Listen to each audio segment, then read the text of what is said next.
Hey fly fishing friends, Lance Egan here with Fly Fish Food. On today's Skill Builder, we're going to walk through how to land a fish, how to be efficient, how to prepare, make sure you put more of those fish in the net. So stay tuned and check it out. Dude, that's a big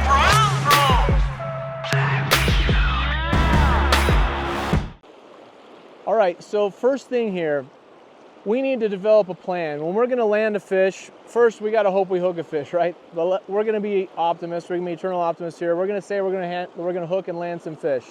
So before we do that, we need to know a little bit about what's going on. We need to know a little bit about our gear. We need to know a little bit about our surroundings. Things change. I'm in a decent sized river right now with a lot of flow to it. I don't have a lot of obstructions around me. So if I waded across here and hooked the fish in that soft edge over there, chances are I'm not going to get my rod into a tree, right? There's no trees around me. But if I was on a tiny little stream with a canopy, I got to know where all of those obstructions are. I need to know where I can move my rod or where I can't move my rod. In this scenario, as I walk across here, the biggest hurdle is going to be getting that fish across the faster water into me. And also, as I'm looking at this, ideally, if it's a larger fish, I'm going to try and fight it over here to my right where it's much slower water, because all of this to my left is moving very, very quickly with the fastest water kind of tighter to the bank over there. So that's step one. Step two is having a little command of your rig. So using what we call the control system. We've talked about this in some of our streamer videos, but as you're making a cast, you need to be ready to set the hook and you need to be ready to take up slack. So I'm not really fishing fishable water right now, but what I want to show you is more in my hands. So as I make a cast, the first thing I need to do is put the control system in play to take up slack, so I'm handling the fly line. And I do that by running the line through my rod hand and taking up slack with my non-rod hand. That way, when I make a cast and I need to set the hook, I can set, get the line tight to the cork handle, and then I can take up line by stripping in right here at my non-rod with my non-rod hand. So the no-nos here, the things you don't want to do, are make a cast and be holding your line out here like this. Then you set the hook and you got to figure out how to get that line into this hand. People start doing that, they start putting it in their mouth, they do all kinds of crazy things. We don't want to do any of that. That's going to eliminate a bunch of fish for you. So rather than fishing with your line out here like this, make a cast, run the line through your rod hand, come back to here. That way, when you go to strip in and control a fish, you have quick, easy access to that fly line. You're not searching for it up here near a stripping guide, reaching. You just come back to your hand. You always know where your hands are. You can come touch your hands together. You don't even have to look at it. You can be looking at the fish and I can still strip in without knowing where that line is because I know it's going through my hand. My next consideration is this, the age-old question of, do I put the fish on the reel or do I just simply strip the fish in? I'm going to leave that up to you. However, my suggestion is, if the fish takes enough line, trout, we're talking trout here. If the trout takes up enough line off the reel, you hook a fish and it takes up all the line that you have out, then sure, go ahead and put it on the reel. But generally speaking, I don't like putting fish on the reel, and here's why. If I hook a fish out here and it's running out here and all of a sudden it comes towards me, even with a really large arbor reel like this Lamson, I can only take up a few inches of line at a time by reeling in. If I strip in, I can take up feet of line at a time.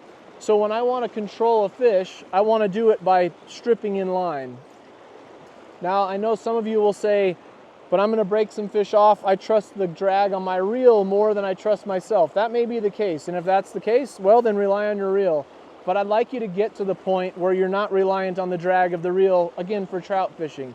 This is totally different if you're streamer or if you're saltwater fishing or chasing some sort of really large game fish that's going to take you into your backing and so on. You can't strip in backing at your feet and not expect it to get tangled. Then you're going to put a fish on the reel. But talking about trout fishing in a river or even on a lake, I like to just have the rule of thumb that if the fish takes all the line that I have out, then I might consider reeling it in and just putting it on the reel. But generally speaking, I'm just stripping them in using the control system. It's much more efficient. I can take up a lot more slack. I can control that fish. I can turn that fish And if you learn to just give when the fish is taking line, you learn to let tension off here and give a little line out your fingers, you can manage with even the lightest of tippets by just running line through your fingers. One last thought on that note, if you do decide to put it on the reel, the other reason I don't like doing this is as soon as I get that fish in, I bring it into the net, land the fish, take the hook out, now I gotta pull all that line right back out. I know it's not that big of a deal, but it is eating up time that I could just have all that line already out and just go right back to fishing. So keep that in mind. Again, put them on the reel when you have to, but most of the time I'd like to see people fighting them with their hands. All right, I've waded out into position here. We'll see if I'm lucky enough to hook a fish on this edge. But if I do, as mentioned before, I've got to kind of map out my plan of attack here. So I've got really fast water. I'm actually standing in pretty fast water. It wants to push me downstream. But out here it drops off and it's even faster. So if I hook a fish on this softer, slower edge over here, my first course of action is going to be to try and move that fish out of the really fast water. And if it's a smallish fish, I'll be able to just pull it upstream of me and allow the current to bring it to my position.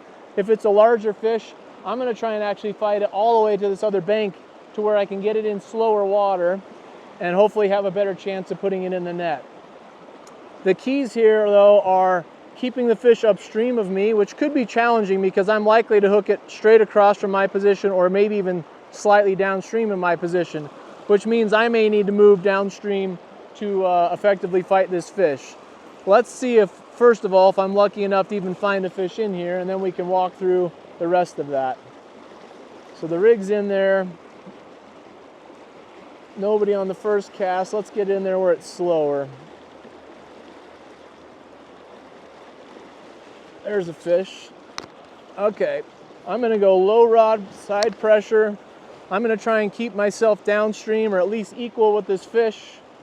It's not a very big fish, so I'm not in real trouble here.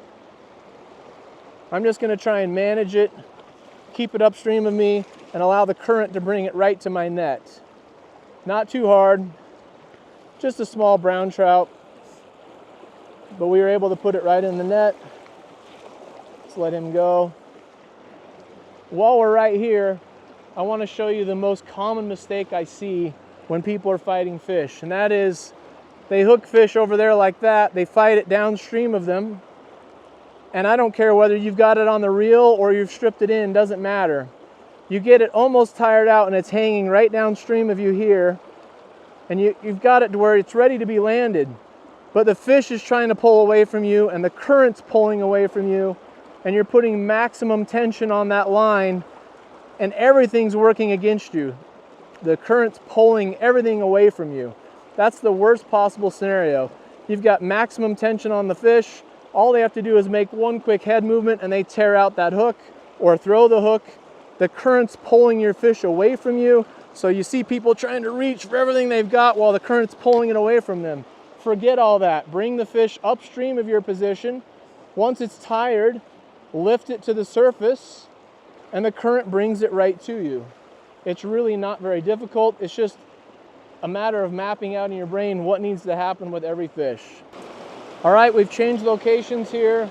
I've got a little bit of a soft seam in the middle caused by this little, what would normally be an island at normal flows. But we've got a little softer water in the middle here that might have a fish in it. I'm standing in really fast stuff, pretty uncomfortable, honestly.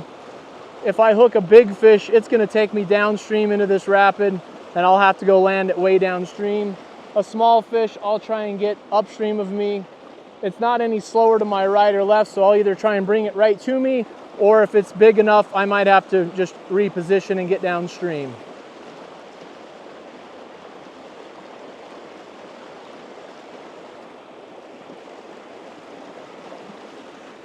There's a fish, and he's gonna take me downstream, which means he's not very big, but he is below me. So I'm gonna try and keep myself below him if I can. There we go. He's not very big, so we're in okay shape here. Now, he's already tired. Simply get him to the surface and let the current bring him right to my net. Easy peasy. Little brownie. Small fish again, so not too much challenge, not too much work. But the current and the situation where I caught the fish that I was in made it a little more challenging. Since I had a good plan, really wasn't that bad. I was able to relocate, come back down the shallows, get him into this softer drop off here, and bring him right to the net.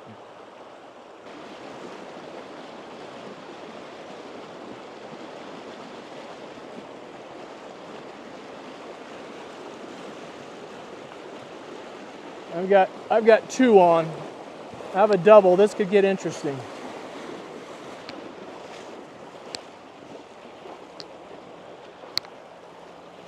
One's quite a bit larger than the other.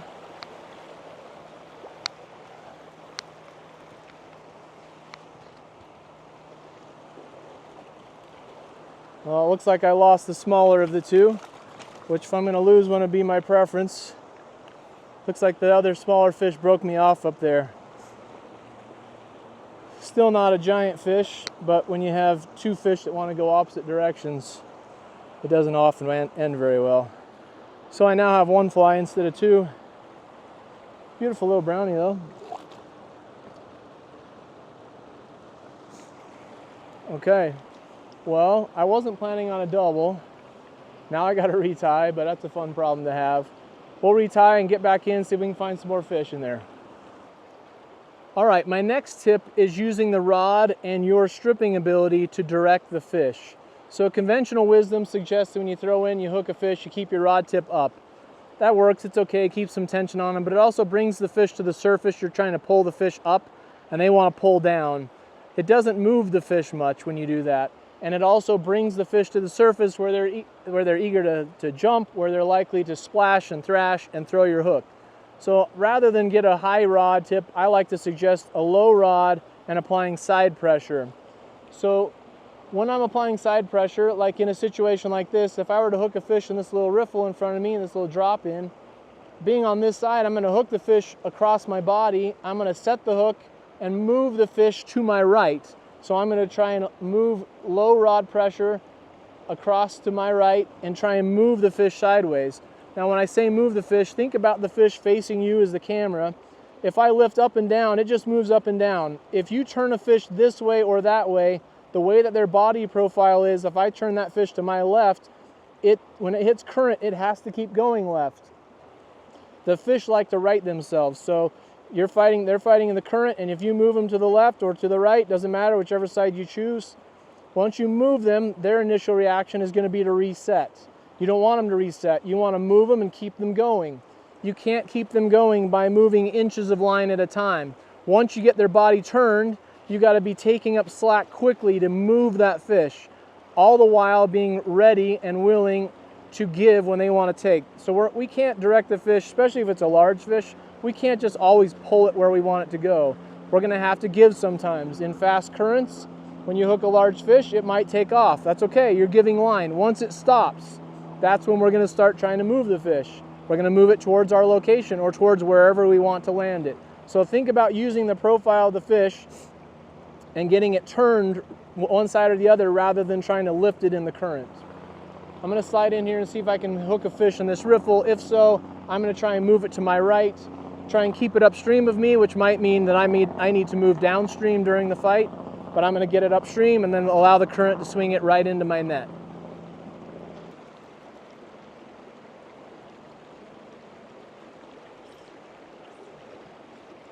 There's a little better fish. I'm going to try and get him turned here. He's not big, but he's in the heavy currents. So I'm going to just turn him, keep my rod low. If I bring him upstream in my position, now instead of the current pulling him away, it pulls him right into my net, like so. All right, here I have a nice edge, nice pocket out of the main flow. If I hook small fish here, no big deal. That's mostly what we have in this river, is smallish browns, but there are some larger fish. If I hook a larger fish, I've got to be aware of this large rock, the one over here on the bank, all of the bankside, undercut banks and bankside vegetation. Otherwise, I've got kind of a nightmare of fast water downstream below me. But if it goes there, I'm going to have to go across and go with it. Ideally, I'm going to hook fish here and pull them across, and they'll be small enough that I can fight and land them in this faster water. But I want to at least have a plan and know my surroundings before I make a cast in here. Get the flies in. There's a fish. That's a decent fish. It's not big. He's trying to get me around this rock. I'm going to surf him behind the rock. He's not big enough that he should cause me too much trouble. So I'm going to force him upstream of me and let the current bring him to me. Not too bad. Pretty low brown. Off to fight another day. All right, this water apparently is too fast and too cold on this fall morning to have fish in it, but I'm sure that there are fish in the soft water out there. So what I'm going to do is wade out a little bit here, get in position to fish. But same problem we've had so far. As I'm fishing across the river, I've got really quick current between me and where I'm trying to fish, which means that as soon as I hook a fish, I need to try and move it my direction. So now that I'm in fishing position here, send flies across to the slower water. And then once I hook a fish like that, I'm going to try and go low rod, take up slack. I'm moving my position, getting it into this slower water. Now the current brings the fish right to me, and I'm not reaching downstream as the current's pulling him away. Another little brownie on the Frenchie.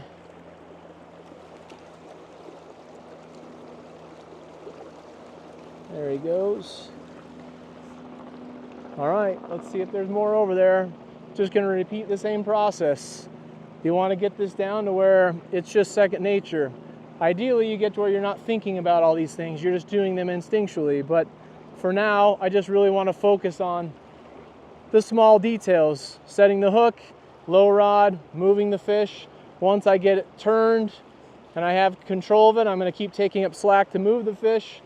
I haven't hooked any big fish, so again, if you hook a large fish, you're going to have to give some during the fight. With 5X tippet, everything I've hooked so far, I can kind of manhandle them. With any luck, at some point today, I'll have to give a little.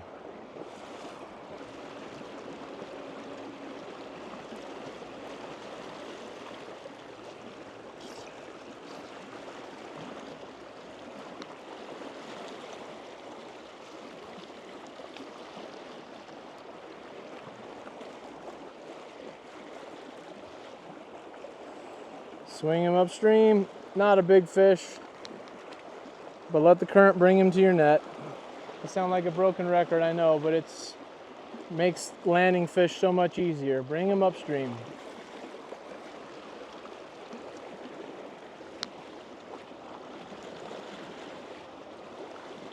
Okay, not a big fish, but same thing. He's in the fast current. I'm just keeping constant tension. I'm going to move him slightly out of the faster current. Slide him upstream of me, lift my rod up, let the current bring him to the net. And then off they go to swim for another day.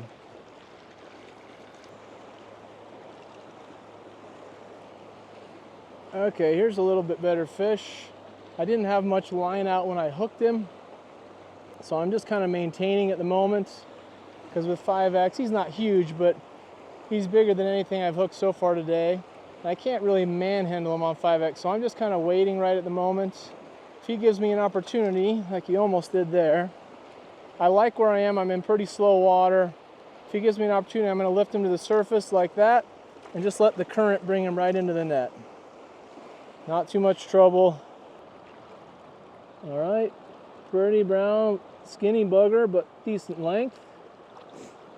If you put all those tips into play, you can land fish effectively, efficiently, and put more in the net. All right, speaking of nets, it's really important for the efficiency of landing fish to have a net. If you're catching lots of dinks like I have today, for the most part, in a lot of cases you don't need a net for fish that size. But if you're getting fish that are, let's say 12, 14 plus inches on average or larger, a net's a really good idea. And not just having a net, but having it accessible.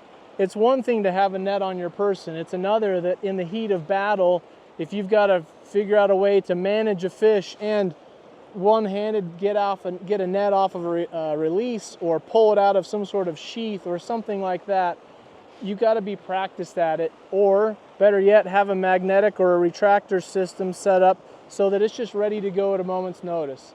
I understand not everyone's going to want to run the same setup of net that I use, but regardless of your brand of net, my point here is to make it accessible. There's no point in taking a net around with you all day long if you can't even get it out to land a fish. So make it so that it's either a magnetic release where you just pop it loose, or a retractor, or a combination of the two, or you have some quick way to pop it out of your wading belt or out of a sheath, so that on a moment's notice, because we all know the fish don't just show up on cue, you got to work at them a little bit, and sometimes they surprise us. So when you're surprised and you don't have your net handy, you're going to lose some fish. If your net's always handy, ready to go, I put mine on a retractor, just one of the Gear Keeper retractors. It's connected at the bottom. I put a little paracord through the net. It's a really simple connection. If I'm wading in lots of deep water, sometimes I add a magnet to the side of my wading belt and to the side of it to keep it clipped here. As you may have seen today, sometimes the current likes to pull it out. This is higher flows than we normally encounter on this river. So I normally just run mine like this. That way I can fish all day long, and as soon as I want, I reach back, my net's ready to land a fish. Have that net ready, be ready for your fish.